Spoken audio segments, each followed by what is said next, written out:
Hello, everyone. This is the Insert Title Show, and I'm your host, Wolf Strife. On this episode, I'm going to be talking about Medieval Total War.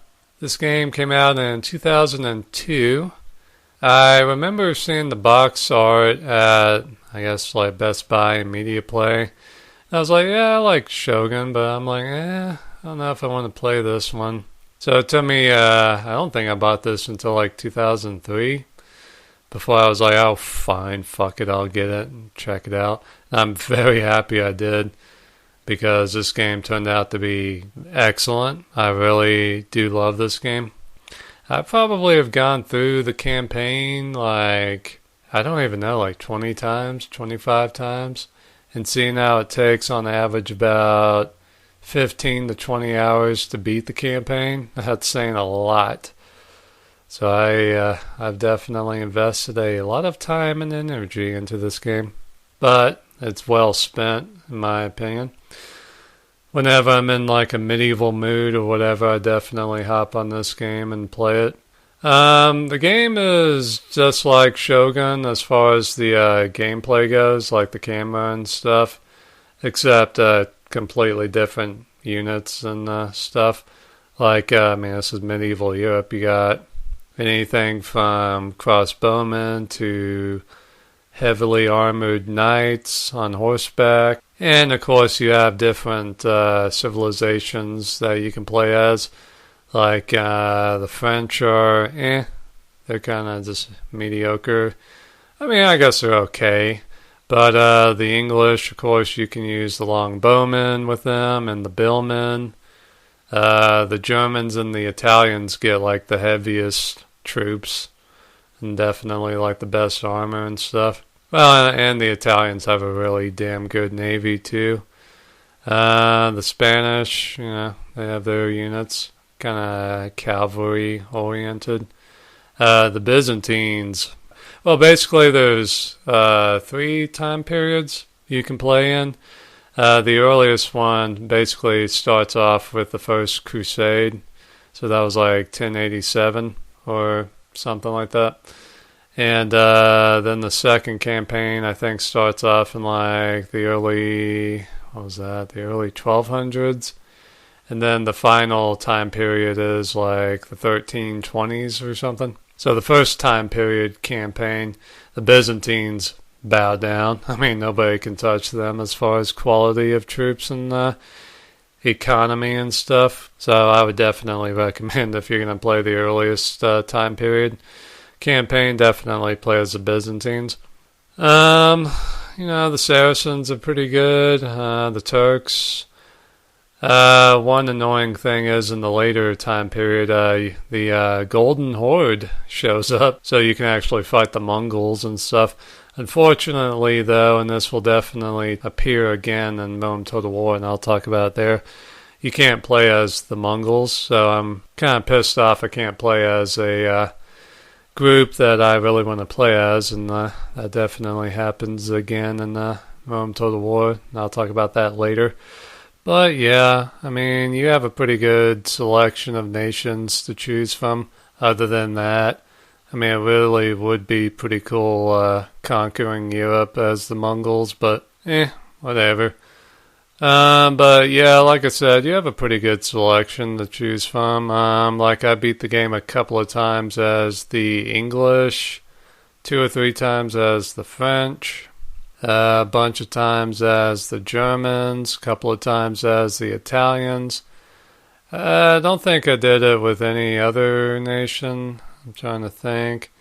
No, the Saracens would have been pretty interesting, I always thought, but never got around to doing it with them. Spanish, You know what? I think I might have beaten the game as a Spanish once. I'm not sure. But yeah, each nation has its own strengths and weaknesses. Germany and Italy have very, very strong troops, but they're kind of surrounded by enemies and stuff, so that makes it a little tricky, and you have to be careful, because let's say if you're Germany, you invade France, well, here comes Hungary and Poland knocking at your door, so watch out.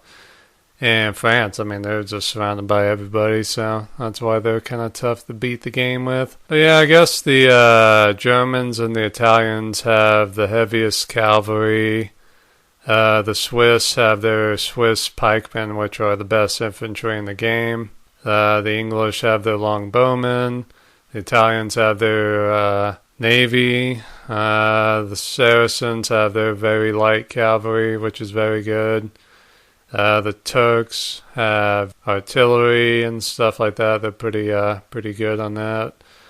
And each time period that you can play the campaign in is pretty unique, so maybe mess around with that. It decides the kind of units that you can have. Like, you can't have gunpowder units in, the 1200s. It's not really going to be accurate, chronologically speaking. And there are a couple of different modes to play. I never got to play the multiplayer. That would have been interesting. But there's custom battles and stuff. You can pick the armies, the troops, and the sizes and stuff to go at it and fight.